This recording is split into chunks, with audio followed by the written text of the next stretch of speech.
So back on what we had introduced in the first part, and that is some of the rhetoric that played out, especially today in Mombasa from the head of state.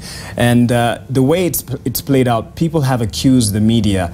This week, you challenged the journalists to be professional, especially in this run-up to the election, because there will be a lot of back and forth. In the treatment of this particular story, and even last week, because there's a lot of rage being expressed, how do you rate the media's performance?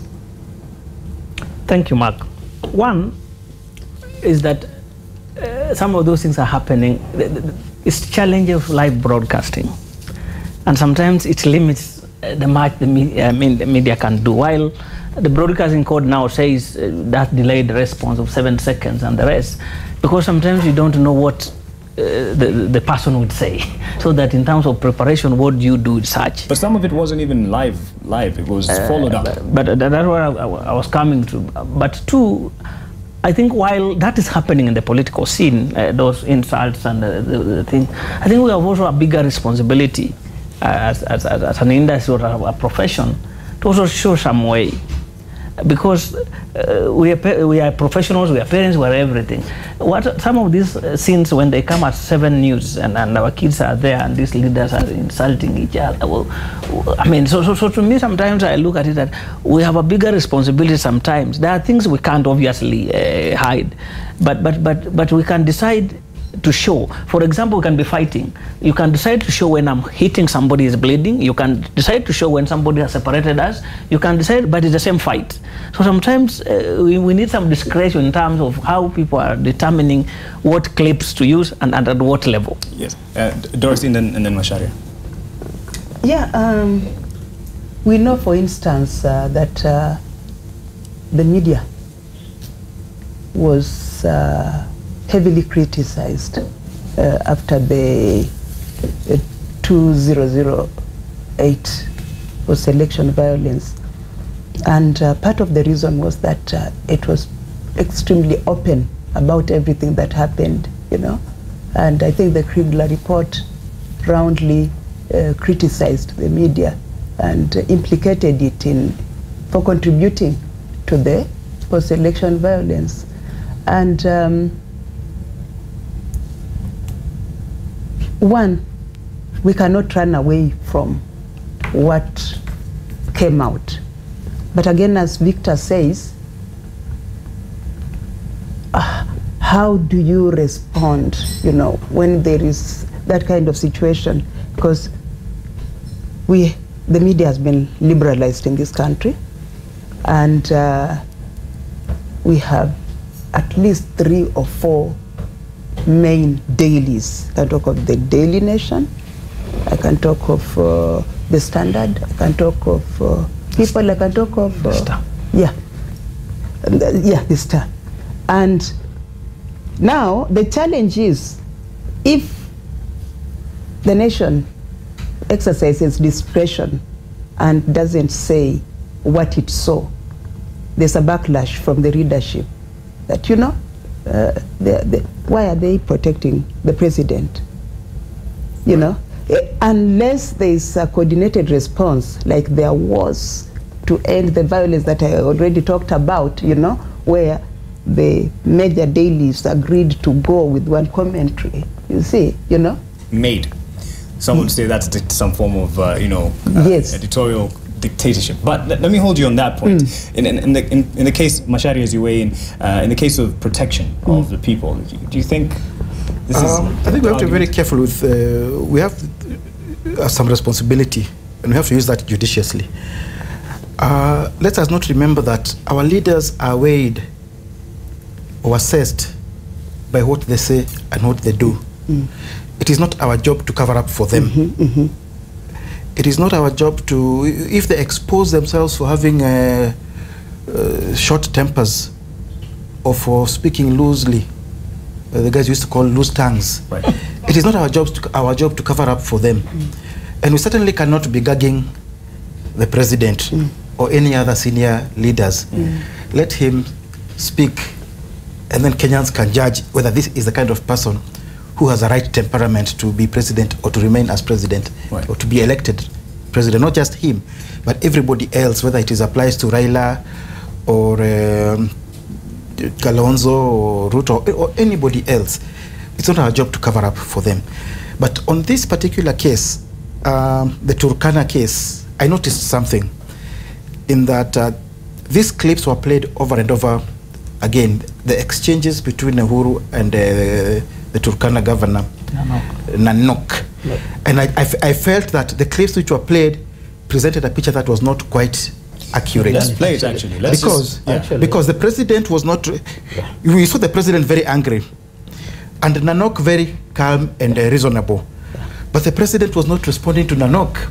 He was responding to somebody else who had clearly accused him directly of having an interest in grabbing Turkana oil. On that point, let's play it and then you'll respond, because we have that clip. Just want to put it into context. If my director will play that clip, particularly Uhuru versus Nanok, as it was called.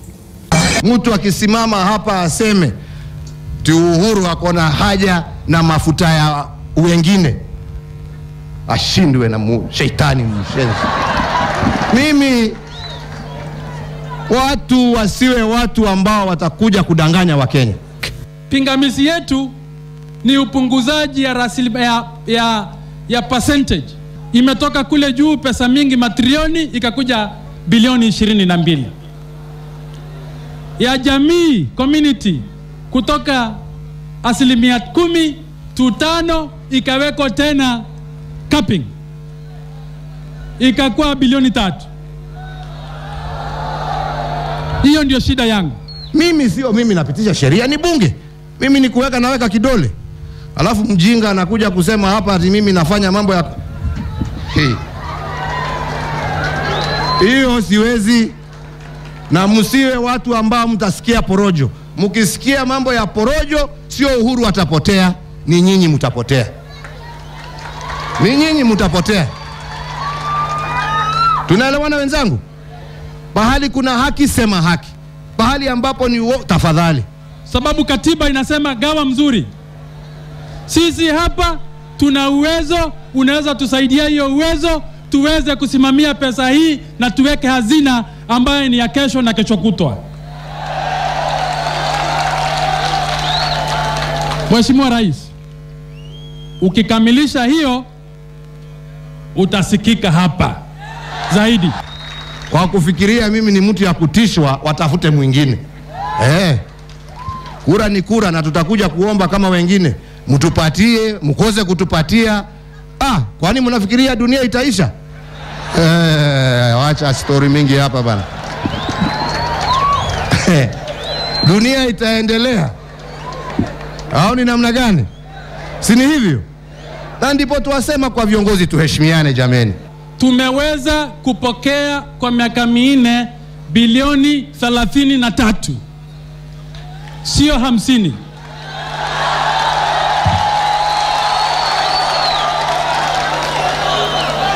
Na hizo pesa tuliweka mpango wa maendeleo, tukapanga pamoja na bunge la county na tukaweka miradi ambaye ilitambaa wadi zote 30 za Turkana. Safari hii hatuwaachi. Mukipiga kona tunapiga na nyinyi.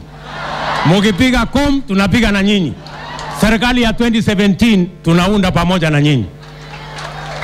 Mnisikize vizuri. Kwani ni aje? I believe that's what Bwana Macharia Gaitha was pointing at. Mwenda, your response. Yeah, there was somebody else who had spoken earlier, I think.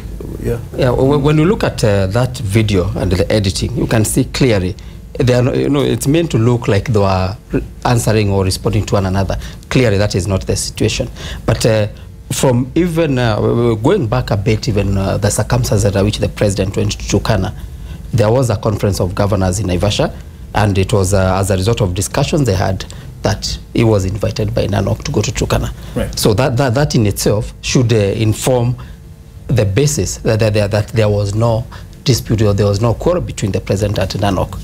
How the media got it into that, I have no idea.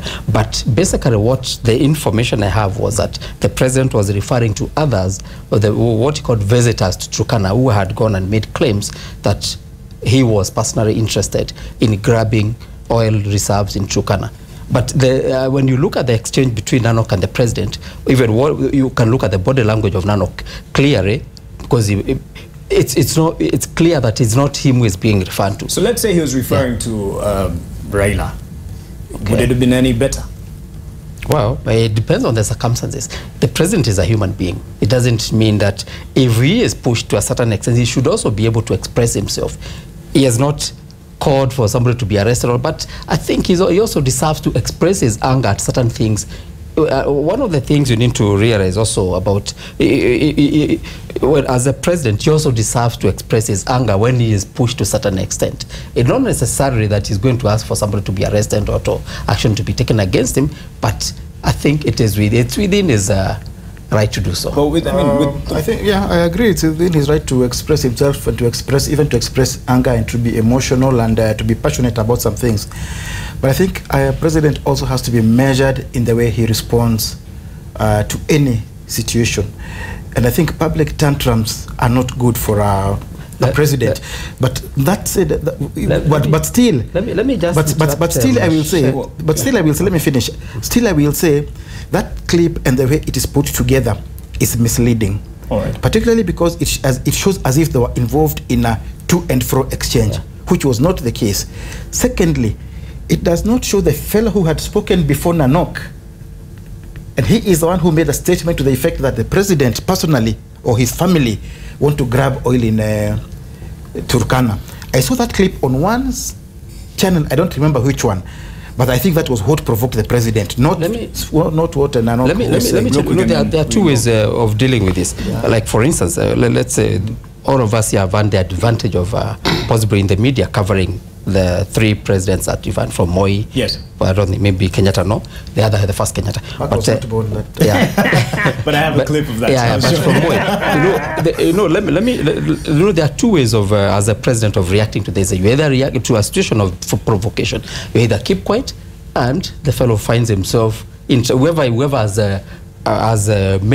provoked the president finds himself in all manner of problems, either in prison or whatever action is taken, and you won't even, nobody will talk to you, or the president reacts, and the issue, the public is left to decide on that. So if it was in the case of Moi, chances you will not react there, but definitely somebody would have been taken in places that you may not mention. Dorothy, was media being sensational just before Victor mentioned? In this particular case, I'm sure you're following it.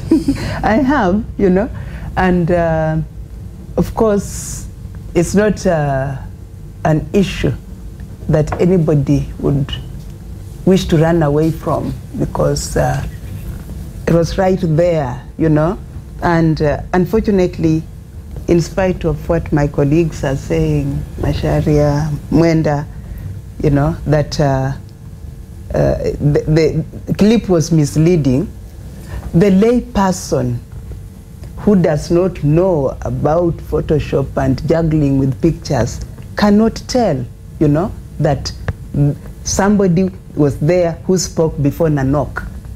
The people who are pro-Nanok will be feeling hurt that our governor was humiliated. Perhaps that's what they're saying, they're terming as misleading, and hence the issue of framing. Yeah. So, unfortunately, those are some of the dynamics of media and its presentation. Now, I cannot judge what was in the mind of the juggler, if indeed it was juggled, because edited, yes. By the way, unfortunately, other than appearing on telly, I've never been in video editing and so on, so I'm completely ignorant. So it would have been very difficult for me to even tell that it was not Nanok who was being shredded to bits. Okay. And he's a person, he has family, he has a wife and children, and they would have been very hurt, by what they saw playing out. And therefore, as my colleague said, it is very important how one handles situations, and we talk about anger management I think that is a different area, maybe for psychologists. But Are you I'll leave referring it the at president that. to see someone? No, I have not said that. I've just I was on a said. light note. I was on a light note. I think, to me, one of the issues that is coming out, and I've repeated, is the issue of context. And the code, obviously, the code of ethics of the practice of journalism actually outlaws manipulation of and that such back editing and the rest. So that in itself is problematic. But two, also our sensitivities as journalists also, because like Macharia is saying, and once you remove the context and show somebody who is already accelerating without showing how they started, then the misrepresentation comes in, and the people would interpret that so strongly. And I refer that consistently, not just that in one incident. There's a day Governor Joho had problems in Mombasa, for example, and we had breaking news of Joho arrested, Joho detained, Joho forces himself into a police station, and we kept on wondering, so has he been arrested, has he been detained, or has he forced his way into a police station? And today, when it started happening in Mombasa today, the first breaking news was Mombasa in chaos. Right. That was a breaking news in one of our leading stations, Mombasa in chaos. And once you do that, obviously there are problems in Mombasa, but it was largely around the Nyali Bridge and the rest. But once you say in the chaos without giving that context, then obviously it had the effect of what it had in Mombasa. And people who have been in Mombasa would tell you what has happened today because of such. So while we hold no brief for anybody who wants to mess, but I think also understanding here the game of strategy, I mean, because this is politics. And for 4 years, the president has been cool, I mean, or has been showing that, but either away from press. All of a sudden, why? Just next to an election. It might be a strategy to show toughness, to show. So we have a responsibility to also start understanding, is it a game of strategy, or is it a substance of election as we go to election? Is it, because you remember immediately he said that, the deputy president also came with a very tough, you know, stand now corner, you know. So we need to also to start understanding, is it something that is one-off? Is it he was annoyed? Or will it be a continuous, it's a strategy that has been already employed as a party to show that toughness, to show that we can fight back the Trump style and the rest. So we have a bigger responsibility to start and to go out of our desk as journalists and start understanding what might be informing some of these reactions and some of this tough talk. Yeah, but besides that, the bareness of it, how naked it is, isn't it in place for media to show it as it is in the name of, you know, transparency? It's important to show it as it is. That I was saying, we can't gag the president, but not to manipulate images or videos to show an exchange as that which you are seeing here, because it did not happen. One spoke after the other, not exchanging words. One speaks, the other speaks, one speaks, the other speaks. And Nanok himself, by the way, has clarified that.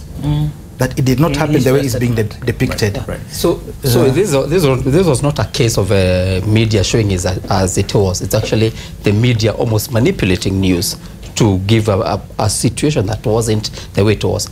The onus was on the media to establish the basis of President's anger. But this was a case of the president using, you know, unpresidential language, if I can say that. So it was well represented in that. Whoever was being insulted, quote unquote, or directed at, it was unbecoming of a president. Well, we've had President Kibaki and the words he used to use, but that's a different. Right. But, no, we have the clip. We'll show it. Or Jomo Kenyatta and the words he used to use, which I'm not sure you can. If you show them here, Ezekiel Muto will be on your case. Right. and President Moi is coolness, but you'd act if you annoy him.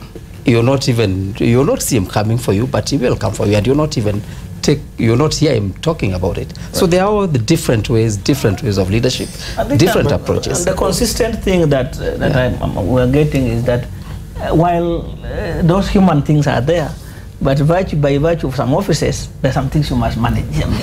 Right. But are you concerned as a media council that this in any way has an effect of beating up emotions, especially in this election period, as you are watching this play out? Yes, and we have had conversations with some of our colleagues, We are not going to gag anybody. Media houses have their own responsibilities of what to do, but consciously, as we start heading there and we start showing such, because obviously what happened immediately in Turkana that day, what happened today in Mombasa, what was there the other day in Kilifi, is that already we are seeing that, people who are feeling agitated and coming out. It's not that just that. You saw what happened in West Pokot, for example.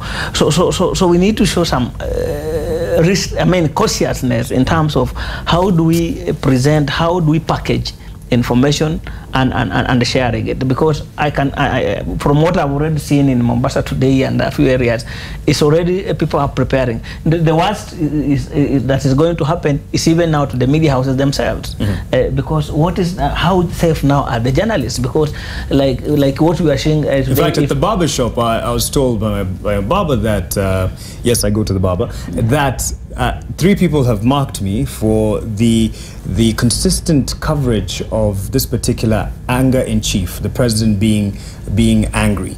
And yes, it was in jest, in a joking jest, but you can imagine what's happening. Kama president anaweza kasirika na mimi je, you know, and those are coming.